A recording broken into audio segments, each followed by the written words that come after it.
പ്രിയപ്പെട്ട സഹോദരങ്ങൾ, നിങ്ങൾ ഒരു ഭക്ഷണം കഴിക്കുന്നതുമായി ബന്ധപ്പെട്ട് ഒരു മനുഷ്യന്റെ ശരീരത്തിലേക്ക് ഭക്ഷണം കഴിക്കുമ്പോൾ എന്താണ് സംഭവിക്കുന്നത്, ആ ഭക്ഷണം എവിടെയാണ് എത്തിച്ചേരുന്നത്, എങ്ങനെയാണ് അതിന്റെ പ്രോസസ്സ് നടക്കുന്നത് എന്നതിനെ പറ്റി ഒരു ചെറിയൊരു വീഡിയോ ക്ലിപ്പിംഗ് കാണുന്നത് നല്ലതായിരിക്കും. ഭക്ഷണം കഴിക്കുമ്പോൾ എന്ത് സംഭവിക്കുന്നു? നിങ്ങൾ ചിത്രത്തിൽ കാണുന്നത് ഒരു മനുഷ്യൻ ഭക്ഷണം കഴിക്കാൻ തുടങ്ങുന്ന രംഗമാണ്. ഭക്ഷണം കഴിക്കുമ്പോൾ നമുക്കറിയാം ആ ഭക്ഷണം വായിലിട്ട് ചവച്ചരയ്ക്കുകയാണ്. അതിങ്ങനെ വായിലിട്ട് ചവച്ചരയ്ക്കുന്ന രംഗം കാണാം.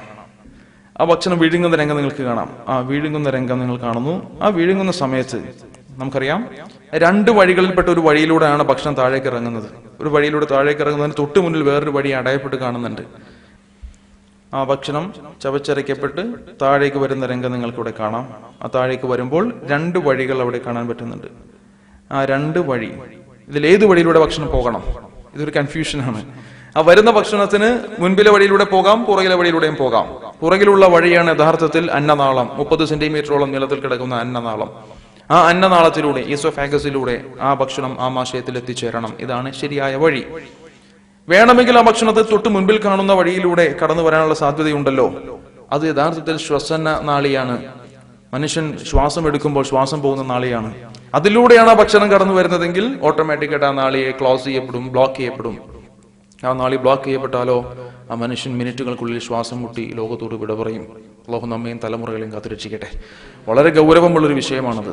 മുന്തിരി തൊണ്ടയിൽ കുടുങ്ങി മരിച്ചു, കളിപ്പാട്ടം തൊണ്ടയിൽ കുടുങ്ങി മരിച്ചു, 10ാം ക്ലാസ് വിദ്യാർത്ഥി ഭക്ഷണം തൊണ്ടയിൽ കുടുങ്ങി മരിച്ചു എന്നിത്യാദിയുള്ള എത്രയോ വാർത്തകൾ. ഒരു മാസത്തെ പത്രം എടുത്താൽ ചുരുങ്ങിയത് ഒരു 7-8 വാർത്തകൾ തൊണ്ടയിൽ ഭക്ഷണമോ മറ്റിതര സാധനങ്ങളോ കുടുങ്ങി മരിച്ച ചരിത്രം പറയാനുള്ളതുണ്ടാകും. വളരെ ലാഘവത്തോടെ നാം അതൊക്കെ കേട്ട് വെറുതെ വിട്ടുകളയുന്നുണ്ട്. എത്ര ഗൗരവമാണ്! മൂർഖൻ പാമ്പ് ഒരു മനുഷ്യനെ കടിച്ചാലും ആ മൂർഖൻ പാമ്പിന്റെ വിഷം ഇല്ലായ്മ ചെയ്യാൻ പറ്റുന്ന ആന്റിവെനം, പോളിവെനം പോലെയുള്ള മരുന്നുകൾ ഇന്ന് മെഡിക്കൽ സയൻസിൽ അവൈലബിൾ ആണ്, ലഭ്യമാണ്. ഫസ്റ്റ് എയ്ഡ് കൊടുക്കപ്പെട്ട് ആ പേഷ്യന്റിന് 1 മണിക്കൂറിനുള്ളിൽ ഹോസ്പിറ്റലൈസ് ചെയ്താൽ രക്ഷിക്കാൻ പറ്റുമെന്നാണ് മെഡിക്കൽ ഡോക്ടേഴ്സ് പറയുന്നത്. മൂർഖൻ പാമ്പ് കടിച്ചാലെ ഒരു ഫസ്റ്റ് എയ്ഡ് കൊടുത്തിട്ട് ഒരല്പം മുകളിൽ 2 ഇഞ്ച് മുകളിൽ ഒരു ചെറിയ കെട്ട് കെട്ടി, ഒരു ചെറിയ വിരൽ കടന്നു പോകാവുന്ന ഗ്യാപ്പ് ഇട്ടൊരു കെട്ട് കെട്ടി ഉടൻ തന്നെ ഹോസ്പിറ്റലൈസ് ചെയ്താൽ 1 മണിക്കൂറിനുള്ളിൽ എത്തിച്ചാൽ ആ രോഗിയെ രക്ഷിക്കാൻ പറ്റും എന്ന തരത്തിലേക്ക് മരുന്നുകൾ ഇന്ന് അവൈലബിൾ ആണ്. എന്നാൽ തൊണ്ടയിൽ ഒരു ഭക്ഷണ പദാർത്ഥം കുടുങ്ങി ശ്വാസം മുട്ടുന്ന മനുഷ്യൻ, ആ മനുഷ്യനോട് എന്താണ് അവന് പറ്റിയതെന്ന് ചോദിച്ച് മനസ്സിലാക്കി, അഥവാ അവന്റെ വിഷമം കണ്ട് കാര്യം അറിഞ്ഞ് വണ്ടി വിളിച്ച് വണ്ടിയിൽ കയറ്റി വണ്ടി നേരെ ഹോസ്പിറ്റലിലേക്ക് വിട്ട് പേഷ്യന്റിനെ ഹോസ്പിറ്റലൈസ് ചെയ്ത് ഡോക്ടറോട് കാര്യം പറഞ്ഞ് ഡോക്ടർ ബ്രോങ്കോസ്കോപ്പ് ഇട്ട് സാധനം വലിച്ചെടുക്കുക എന്ന് പറയുന്നത് അത് 1-2 മിനിറ്റുകൾക്കുള്ളിൽ ഇംപോസിബിൾ, അസാധ്യമാണ്. രക്ഷിക്കാൻ വളരെ ബുദ്ധിമുട്ടാണ്.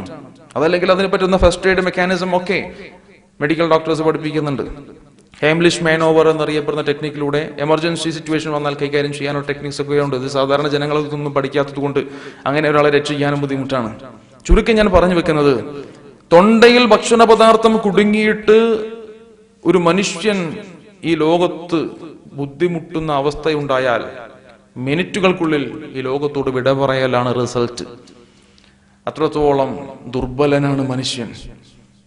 റബ്ബ് സുബ്ഹാനഹു വ തആല എത്ര വലിയ അഹങ്കാരിയെയും അവന്റെ ഈ ഭൂമി പ്രതലത്തിൽ ഇട്ടുകൊണ്ട് പിടയ്ക്കുന്ന അവസ്ഥയുണ്ടാക്കി തരാൻ പറ്റുന്ന തരത്തിൽ ഒരു ചെറിയ സംവിധാനത്തെ തൊണ്ടയ്ക്കുള്ളിൽ സംവിധാനം ചെയ്തു വെച്ചിരിക്കുന്നു.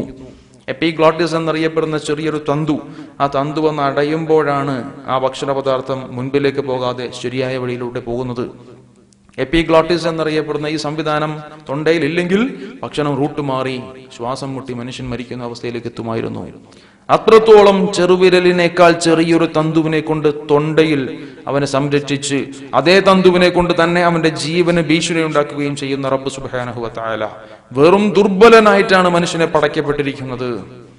വെറും ദുർബലനായിട്ടാണ് മനുഷ്യൻ പടയ്ക്കപ്പെട്ടിരിക്കുന്നത്. ഖുലിഖൽ ഇൻസാനു ദഈഫാ. മനുഷ്യൻ ദുർബലനായാണ് പടയ്ക്കപ്പെട്ടിരിക്കുന്നത്. അവന്റെ ഒന്നാമത്തെ ദൗർബല്യം തൊണ്ടയിലുണ്ടെന്ന് നമുക്ക് മനസ്സിലാക്കാൻ പറ്റും. വളരെ ഗൗരവത്തോടെ നാം ഈ വിഷയത്തെ സാന്ദർഭികമായി ഒന്ന് കാണുകയും പിന്നീട് ആ ഭക്ഷണം വരുമ്പോൾ ഈ എപ്പിഗ്ലോട്ടിസ് തന്നെ വന്ന് അടയുകയും ചെയ്യുന്ന രംഗം നിങ്ങൾക്ക് ചിത്രത്തിൽ കാണാം. അതങ്ങ് അടഞ്ഞ് ആ ഭക്ഷണം വളരെ സുന്ദരമായി താഴേക്ക് പോകുന്ന കാഴ്ച കാണാം. അതിങ്ങനെ താഴേക്ക് ഒരു പാമ്പ് ഇര വിഴുങ്ങുന്നത് പോലെ പതുക്കെ താഴേക്ക് വന്നിട്ട് നമുക്ക് കാണാൻ പറ്റുന്നുണ്ട്. അതങ്ങനെ ആമാശയത്തിലേക്ക് വന്നു ചേരുന്ന രംഗം. ഈ ആമാശയത്തിലേക്ക് അത് വീഴുന്നതിന് തൊട്ട് മുൻപ് ആ അന്നനാളവും ആമാശയവും തമ്മിൽ യോജിക്കപ്പെടുന്ന ജംഗ്ഷനിൽ ഒന്ന് പിടിച്ചു നിർത്തപ്പെടുന്നുണ്ട്. ആ ഭക്ഷണം ഒന്ന് പിടിച്ചു നിർത്തിയിട്ട് പിന്നെ സാവകാശം ആ ജംഗ്ഷൻ ഒന്ന് റിലാക്സ് ചെയ്തിട്ടാണ് ആ ഭക്ഷണ പദാർത്ഥം താഴേക്ക് വീഴുന്നത്. ഗ്യാസ്ട്രോ ഈസോഫാഗിയൽ ജംഗ്ഷൻ എന്നറിയപ്പെടുന്ന ഈ ജംഗ്ഷനിൽ ഭക്ഷണം നിർത്തി പിന്നെ പതുക്കെ അത് റിലാക്സ് ചെയ്തിട്ട് ആമാശയത്തിലേക്ക് ഭക്ഷണം വീഴുന്നു. ഈ ഭക്ഷണ പദാർത്ഥം വളരെ വേഗത്തിൽ താഴേക്ക് വീഴാനുള്ള സാഹചര്യം ഉണ്ടാവാൻ പാടില്ല. ഒരു മനുഷ്യൻ തലകുത്തി നിന്ന് ഭക്ഷണം കഴിച്ചാൽ ആ ഭക്ഷണം ആമാശയത്തിലേക്ക് പോകുമോ? എന്താ നിങ്ങളുടെ അഭിപ്രായം? ഒരാൾ തലകുത്തി നിന്നിട്ട് ഭക്ഷണം കഴിക്കുകയാണ്, ഭക്ഷണം ആമാശയത്തിൽ എത്തുമോ ഇല്ലയോ? എത്തും. എന്തുകൊണ്ട്? തലകുത്തിയിലേക്ക്. അപ്പൊ എങ്ങനെ എത്തുക? അതിന്റെ മസിൽസിന്റെ പ്രത്യേകമായിട്ടുള്ള അതിന്റെ കംപ്രഷൻ ആൻഡ് റിലാക്സേഷൻ, പെരിസ്റ്റോൾസിസ് എന്നറിയപ്പെടുന്ന ഒരു പ്രത്യേക പ്രോസസ്സാണ്. ഒരു പാമ്പ് ഇര വിഴുങ്ങുന്നത് പോലെ പതുക്കെ അത് ബൾജ് ചെയ്ത് കൺസ്ട്രക്ട് ചെയ്ത് ബൾജ് ചെയ്ത് റിലാക്സ് ചെയ്ത് പതുക്കെ അത് താഴേക്ക് വരുന്നത് പോലെ തലകുത്തി നിന്നാലും മസിലിന്റെ ആക്ഷൻ കൊണ്ടാണ് ഭക്ഷണം താഴേക്ക് വരുന്നത്. അതൊരു പ്രത്യേക സ്പീഡിലുമാണ്. ഈ സ്പീഡ് അല്പം കൂടിക്കഴിഞ്ഞാൽ ആ കൂടുന്ന സ്പീഡ് കൊണ്ട് ഭക്ഷണം വളരെ വേഗത്തിൽ വരികയും ഈ അന്നനാളവും ആമാശയവും തമ്മിൽ യോജിക്കുന്ന ജംഗ്ഷനിൽ നിൽക്കേണ്ട സമയം നിൽക്കാതെ പെട്ടെന്ന് അത് താഴേക്ക് വന്ന് ആമാശയത്തിൽ പതിക്കുകയും ചെയ്യും. ആ സ്പീഡ് കൂടിക്കഴിഞ്ഞാൽ, അങ്ങനെ കൂടിക്കഴിഞ്ഞാൽ അന്നനാളവും ആമാശയവും തമ്മിൽ ജോയിൻ ചെയ്യുന്ന ജംഗ്ഷനിൽ ആ മസിലുകൾക്ക് ബലക്ഷയം സംഭവിക്കാൻ സാധ്യതയുണ്ട്. ആ മസിലുകൾക്ക് ബലക്ഷയം സംഭവിക്കുമ്പോൾ പിന്നീട് സ്വാഭാവികമായും ഭക്ഷണം വളരെ വേഗത്തിൽ പെരിസ്റ്റോൾസിസിനേക്കാൾ ഒരല്പം ശതമാനം കൂടുതൽ വേഗതയിൽ ഇത് താഴേക്ക് വരാൻ കാരണമാകും.